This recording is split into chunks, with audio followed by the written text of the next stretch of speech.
અને હમણાં થોડા ઘણા સમયથી સમાજની વાતમાં ક્યાંક ને ક્યાંક હું બીજા કાર્યક્રમમાં ગયો તો પ્રેસ વાળા બોલતા હોય એને બીજા કાર્યક્રમ સાથે મતલબ ન હોય, પણ જેને જોઈ છે ને શું મને પૂછવું છે હું ક્યારે બોલું એની રાહ જોઈ બેઠો એમાં લોકોને મજા આવે. મેં 2 દિવસ પહેલા જામનગરને આંગણે કીધું એનો જવાબ હું સમય કોને ક્યાં શું કર્યું, કોણ કોને ભેગું હોય, કોણ કેની અંદર ખાનદાની હોય, ક્યાં કેટલી વફાદારી હોય અને ક્યાં અંદર કોને સમાજ પ્રત્યેની લાગણી હોય, એ ટૂંક સમયમાં સમય આવે ત્યારે બતાવવાની મારી તૈયાર. એટલા માટે આ વાત કે અભિમાન ન હોય, અભિમાન કરતો પણ નથી. હમણાં જયેશ રાદડિયા બહુ ચર્ચામાં છે. જેતપુરના ભાજપના ધારાસભ્ય જયેશ રાદડિયા સૌરાષ્ટ્રનું જે સહકારી ક્ષેત્ર છે એમાં પણ બહુ મોટું નામ છે. હમણાં કેમ ચર્ચામાં આવ્યા જયેશ રાદડિયા? જ્યાં હંમેશા સમાજનું સારું કામ થતું હોય ત્યાં હવનમાં હાડકા નાખવાની કામગીરી આજની તારીખે પણ આપણા જ સમાજની 2% ટપોરી ગેંગ કામ કરી રહી છે. સોશિયલ મીડિયાનું માધ્યમ તમારું ફેસબુક, વોટ્સઅપ, ઇન્સ્ટાગ્રામ, એટલે તમે કરો ને તો મોબાઈલની આવડી નાની સ્ક્રીન ઉપર ક્યાંય પણ કાર્ય સારું કામ થતું હોય તો નીચે ખરાબ કોમેન્ટ લખીને આવડી સ્ક્રીન ઉપર આખા લેવા પટેલ સમાજને કેદ કરવાનું કામ પણ આપણા સમાજની ટોળકીઓ અત્યારે કરી. જામકંડોરણામાં પાટીદાર દીકરીઓનો સમૂહ લગ્નનો ઉત્સવ હતો અને જયેશ રાદડિયાએ નામ લીધા વગર કોની સામે તીર છોડ્યું હતું અને શા માટે જયેશ રાદડિયા આવું બોલ્યા અને કઈ રીતે જયેશ રાદડિયા રાજકીય અને સહકારી નેતા તરીકે ઉભરી આવ્યા, વિગતે વાત કરવી છે આ વિડીયોમાં. નમસ્કાર, તમે જોઈ રહ્યા છો વાઇબ્સ ઓફ ઇન્ડિયા અને મારું નામ છે ઇમરાન. કોણ છે જયેશ રાદડિયા? જયેશ રાદડિયાને સમજવા માટે સૌથી પહેલા તો તેમના પિતાને સમજવા પડે. જયેશ રાદડિયાની સૌથી મોટી ઓળખ તેમના પિતા એટલે કે વિઠ્ઠલભાઈ રાદડિયા છે. 5.5 વર્ષ પહેલા વિઠ્ઠલભાઈનું નિધન થયું. તેઓ દબંગ નેતા હતા અને સાથે તેઓ જાણીતા ખેડૂત નેતા, સહકારી આગેવાન, મંત્રી અને સાંસદ પણ રહી ચૂક્યા હતા. સૌરાષ્ટ્રમાં તેઓ છોટે સરદારના નામે જાણીતા હતા. અનેક વખત પક્ષ પલટો કરીને રાજકારણ કરનારા વિઠ્ઠલભાઈ પહેલા ભાજપમાંથી ધારાસભ્ય બન્યા ને પછી તેઓ શંકરસિંહ વાઘેલાની રાષ્ટ્રીય જનતા પાર્ટીમાંથી પણ ધારાસભ્ય તરીકે ચૂંટાયા. કોંગ્રેસમાં ગયા પછી પણ ધારાસભ્ય અને સાંસદ બન્યા હતા. 2013માં તેઓ ફરી ભાજપમાં જોડાયા અને પેટા ચૂંટણીમાં ફરી પોરબંદરના સાંસદ બન્યા. તેમનો એવો દબદબો હતો કે તેઓ કોઈ પણ પાર્ટીમાં જાય પણ ચૂંટાયા. જ્યારે શંકરસિંહ વાઘેલાની પાર્ટી રાષ્ટ્રીય જનતા પાર્ટી ગુજરાત વિધાનસભામાં ખાલી 4 જ બેઠક જીતી હતી અને એ 4માંથી એક જીત વિઠ્ઠલભાઈ રાદડિયાની હતી. આ સિવાય વિઠ્ઠલ રાદડિયા કામ માટે કે વિરોધ માટે કોઈ અધિકારી માથે હાથ ઉપાડતા પણ અચકાતા નહોતા અને સમય આવે ત્યારે સરકારી અધિકારી હોય કે મંત્રી હોય તેનો ઉધડો પણ લઈ લેતા હતા. આવા દબંગ નેતા વિઠ્ઠલભાઈના દીકરા એટલે જયેશ રાદડિયા. 20મી ડિસેમ્બર 1981માં જામકંડોરણામાં જયેશ રાદડિયાનો જન્મ થયો. તેમણે સિવિલમાં એન્જિનિયરિંગનો અભ્યાસ કર્યો. નેતાના દીકરા હોય એ રાજકારણમાં આવવાના હોય તો એના લક્ષણો તો નાની ઉંમરે દેખાઈ જતા હોય છે. એ રીતે જયેશ રાદડિયા કોલેજમાં હતા ત્યારે એબીવીપી સાથે જોડાયા. જ્યારે તેઓ 2001માં MS યુનિવર્સિટીમાં એન્જિનિયરિંગનો અભ્યાસ કરતા હતા ત્યારે તેઓ તેના જનરલ સેક્રેટરી તરીકે ચૂંટાઈ આવ્યા હતા. પરિવાર જીવનની વાત કરીએ તો તેમના લગ્ન મિત્તલબેન સાથે થયા. તેમને સંતાનમાં એક દીકરો અને એક દીકરી પણ છે. જ્યારે રાજકીય કેરિયરની વાત કરીએ તો 2007માં ગુજરાત વિધાનસભાની ચૂંટણી આવી ત્યારે જયેશ રાદડિયાના પિતા વિઠ્ઠલભાઈ કોંગ્રેસમાં હતા. તેમણે જયેશ રાદડિયા રાજકોટ પૂર્વમાંથી કોંગ્રેસની ટિકિટ અપાવી હતી. જોકે જયેશ રાદડિયા ગોવિંદભાઈ પટેલ સામે હારી ગયા હતા. તેમના રાજકારણના 24 વર્ષમાં ખાલી આ એક જ ચૂંટણી હતી જે તેઓ હાર્યા હતા. 2009માં તેમણે બેઠક બદલી અને ધોરાજીથી કોંગ્રેસના ધારાસભ્ય બન્યા. 2012માં તેઓ જેતપુરથી ફરી ધારાસભ્ય બન્યા. તેમણે ભાજપના દિગ્ગજ નેતા જશુબેન કોરાટને હરાવ્યા હતા. એ પછી જયેશ રાદડિયા કોંગ્રેસમાંથી રાજીનામું આપીને ભાજપમાં જોડાયા અને 2013માં જેતપુરમાં થયેલી પેટા ચૂંટણીમાં તેઓ ભાજપના ધારાસભ્ય બન્યા. એટલું જ નહીં, એ સમયના મુખ્યમંત્રી નરેન્દ્ર મોદીની ગુજરાત સરકારમાં રાજ્ય કક્ષાના ઉડ્ડયન મંત્રી પણ બન્યા. 2014માં આનંદીબેન પટેલની સરકારમાં પણ તેમનું મંત્રીપદ ચાલુ રહ્યું. 2016માં વિજય રૂપાણી સરકારમાં તેમને પ્રમોશન મળ્યું અને તેઓ કેબિનેટ મંત્રી પણ બન્યા. તેમને નાગરિક પુરવઠા વિભાગ સોંપવામાં આવ્યો હતો. 2017માં પાટીદાર આંદોલન વચ્ચે પણ જયેશ રાદડિયા ધારાસભ્ય પદે ચૂંટાઈ આવ્યા. તેમણે મંત્રાલયમાં ખાદ્ય આપૂર્તિ, ગ્રાહક સુરક્ષા, કુટીર ઉદ્યોગ જેવા વિભાગો પણ સંભાળ્યા. જો કે વિજય રૂપાણી પછી જ્યારે મુખ્યમંત્રી તરીકે ભૂપેન્દ્ર પટેલ આવ્યા અને આખું જે મંત્રીમંડળ છે આખું બદલાઈ ગયું, ત્યારે જયેશ રાદડિયાને મંત્રીમંડળમાં જગ્યા મળી નહીં. જાણકારો કહે છે કે ભાજપની નેતાગીરીએ તેમને સહકાર ક્ષેત્રને સંભાળવાનું કહ્યું હતું.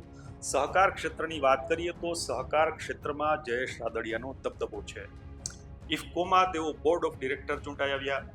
ગુજરાત સ્ટેટ કોઓપરેટિવ બેંકમાં પણ તેઓ ડિરેક્ટર છે, તો રાજકોટ જિલ્લા સહકારી બેંકમાં ચેરમેન છે. જામકંડોરણામાં તાલુકા સહકારી સંઘમાં તેઓ ડિરેક્ટર છે.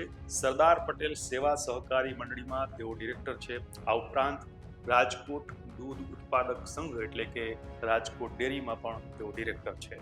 પહેલા તેમને ભૂપેન્દ્ર પટેલની સરકારમાં મંત્રીપદ ન મળ્યું તેનો અફસોસ હતો અને સાથે જ તેમણે છેલ્લી લોકસભા ચૂંટણી વખતે પોરબંદર બેઠક માટે ભાજપ પાસે લોકસભાની ટિકિટ માંગી હતી, પણ ભાજપે પોરબંદરમાંથી મનસુખ માંડવિયાને લડાવવાનું નક્કી કર્યું હતું, જેને કારણે જયેશ રાદડિયાની નારાજગી વધી હતી. જો કે આ બધી વાતો વચ્ચે જાણકારો કહે છે કે જયેશ રાદડિયા તેમના પિતા વિઠ્ઠલભાઈ જેવા તેજ તર્રાર નથી. તેમની સાથે બહુ વિવાદો પણ જોડાયેલા નથી. તેઓ તેમના પિતા જેવા દબંગ પણ નથી. જાણકારો એમ પણ કહે છે કે તેઓ નરમ સ્વભાવના છે, જો કે સમય આવે તો આક્રમક પણ બની શકે છે. રાજકીય વિશ્લેષકોના મતે તેમના પિતાએ જે ખેતી અને સહકાર ક્ષેત્રમાં યોગદાન આપ્યું છે તેનો લાભ જયેશભાઈને મળી રહ્યો છે. તેઓ હાલ તેમના પિતાનો રાજકીય વારસો સંભાળી રહ્યા છે. તેમના પિતા વિઠ્ઠલભાઈના જે સંપર્કો છે તે તેમણે જાળવી રાખ્યા છે, પણ નવા સંપર્કો બહુ ઊભા કરી શક્યા નથી. તેઓ તેમના પિતા જે રીતે કોઈ પણ પક્ષમાંથી ચૂંટણી લડતા અને જીતી બતાવતા તેવું તેમનું વ્યક્તિત્વ નથી. સહકાર ક્ષેત્ર જ તેમની તાકાત છે. તેઓ જામકંડોરણામાં કન્યા છાત્રાલય ચલાવે છે અને સમૂહ લગ્નનું આયોજન પણ કરે છે. જો કે તેમના પિતા જેટલા વિવાદિત હતા તેટલા વિવાદો તેમના નથી. 2017માં પાટીદાર આંદોલન જોર પર હતું. સૌરાષ્ટ્રમાં ભાજપની ઘણી બેઠકો ઘટી હતી.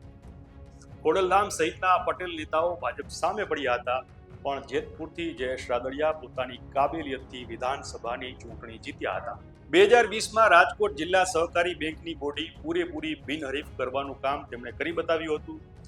જે કામ તેમના પિતા વિઠ્ઠલભાઈ પણ નહોતા કરી શક્યા તે કામ જયેશ રાદડિયાએ કરી બતાવ્યું. જો કે રાજકીય વારસાનો લાભ મળ્યો હોવાના જે આરોપ મુકાઈ રહ્યા છે એનો જવાબ આપતા જયેશ રાદડિયા કહે છે કે હું મારા પિતાના યોગદાનને ન ભૂલી શકું, પણ તેને મેં જાળવી રાખ્યું છે. એનો જશ તો મને મળવો જ જોઈએ ને. જયેશ રાદડિયા અને વિવાદને પણ મોટો નાતો છે.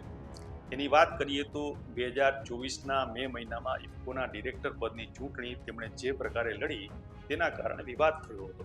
Jayesh Radadiya Indian farmers fertilisers cooperative limited એટલે કે ઇફકોના ડિરેક્ટર તરીકે ચૂંટાયા હતા, જેને લઈને ભાજપનું રાજકારણ જે છે એ ગરમાયું હતું. પક્ષના આંતરિક રાજકારણમાં ગરમી એટલે આવી હતી કારણ કે ભાજપ પ્રદેશ પ્રમુખ CR પાટીલે મેન્ડેટ બિપિન પટેલ ઉર્ફે બિપિન ગોતાને આપ્યું હતું અને એમ છતાં મેન્ડેટની સામે જઈને જયેશ રાદડિયાએ ફોર્મ ભર્યું હતું અને તેઓ ચૂંટણી લડીને જીત્યા હતા. તેમના પર રાજકોટ જિલ્લા સહકારી બેંકમાં પ્યુનની ભરતીમાં કૌભાંડ આચર્યાનો આરોપ પણ લાગ્યો હતો. ભાજપ સાથે જ જોડાયેલા નીતિન ઢાકેચા જૂથે આરોપ લગાવીને જે ગાંધીનગરના નેતાઓ અને અધિકારીઓ સુધી રજૂઆત પણ કરી હતી અને આ મામલો ગુજરાત હાઈકોર્ટ સુધી પણ પહોંચ્યો હતો.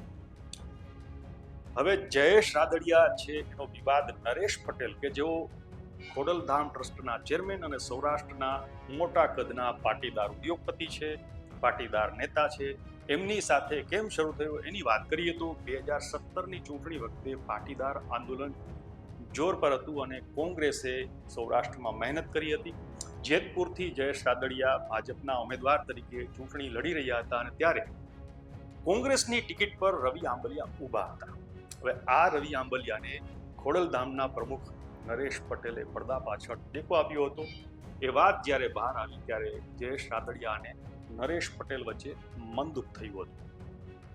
પણ એ વખતે વિઠ્ઠલ રાદડિયા હયાત હતા એટલે એમણે મામલો આખો થાળે પાડ્યો હતો. એ પછી ગયા વર્ષે ઇફકોની ચૂંટણીમાં ભાજપે અમિત શાહના ખાસ ગણાતા બિપિન ગોતાને ચૂંટણીનો મેન્ડેટ આપ્યો હતો, પણ જયેશ રાદડિયા ચૂંટણી લડ્યા અને જીત્યા ત્યારે પણ એવું કહેવામાં આવતું હતું કે એ સમયે ખોડલધામના દિનેશ કુંભાણીએ સૌરાષ્ટ્રના સહકારી આગેવાનોને જયેશ રાદડિયાને બદલે બિપિન ગોતાને વોટ આપવાનું કહ્યું. પણ સહકારી આગેવાનોની વાત માન્યા નહીં અને અણબનાવ છે વકર્યો હતો. આ રીતે જયેશ રાદડિયા અને નરેશ પટેલ વચ્ચે જન્મેલું મનદુખ છે એનો અંત આવ્યો નથી. જયેશ રાદડિયા પણ જામ કંડોરણાના સમૂહ લગ્ન હોય ત્યારે નામ લીધા વગર નરેશ પટેલને નિશાન બનાવતા જોવા મળે છે. આવો વિવાદ થયો ત્યારે આજથી 6-1 મહિના પહેલા નરેશ પટેલે કેવો જવાબ આપ્યો એ પણ જોઈએ. ખોડલધામ તરફથી કોઈ દ્વેષ નથી, કોઈ રાગ નથી, કોઈ વાંધો નથી. અને જ્યારે પણ આગેવાનો નક્કી કરે ત્યારે સાથે મળી અને પાટીદાર સમાજ, અમે તો દરેક સમાજની સાથે રહી છે, કોઈ પણ જાતનો વાંધો નથી. જયેશ, હું તો એમ કહીશ, યુવા નેતા છે પાટીદાર સમાજના, અને એને જ્યારે જ્યારે જરૂર પડી ત્યારે ખોડલધામ અને નરેશ પટેલ સાથે ઉભા છે. એ પણ ઇતિહાસ ભૂલવાની કોઈને જરૂર નથી. અને અત્યારે પણ જયેશભાઈને જ્યારે જરૂર પડશે ત્યારે અમે ઉભા માટે તૈયાર છે. જો અમે રાજકીય રીતે ક્યાંય એક્ટિવ ન રહીએ. આ રીતે ખોડલધામના જે હોદ્દેદારો છે એમાં કોંગ્રેસ તરફી ઝુકાવ ધરાવતા નરેશ પટેલ હોય કે બીજા હોય, તેમના ટેકેદારો જયેશ રાદડિયા સામે પડેલા છે. અને એ રીતે લેઉવા પાટીદાર સમાજના જે નેતાઓ અને અગ્રણીઓ છે એ એકબીજાની સામે આવી જતા હોય છે. કારણ કે મામલો માત્ર પાટીદાર સમાજનો નથી પણ રાજકીય વર્ચસ્વનો પણ છે. એટલે આ વર્ચસ્વ જમાવવાની હોડમાં બંને જયેશ રાદડિયા અને નરેશ પટેલ એકબીજાની સામે પડેલા દેખાય છે. આ વિવાદ છે એ વિવાદનો અંત આવશે કે નહીં, અથવા આ વિવાદ ભવિષ્યમાં કેવો વળાંક લેશે એ તો આવનારો સમય કહેશે. આ વિશે તમારું શું કહેવું છે અમને કોમેન્ટ કરીને જણાવજો. આપણે મળતા રહીશું વાઇબ્સ ઓફ ઇન્ડિયા પર.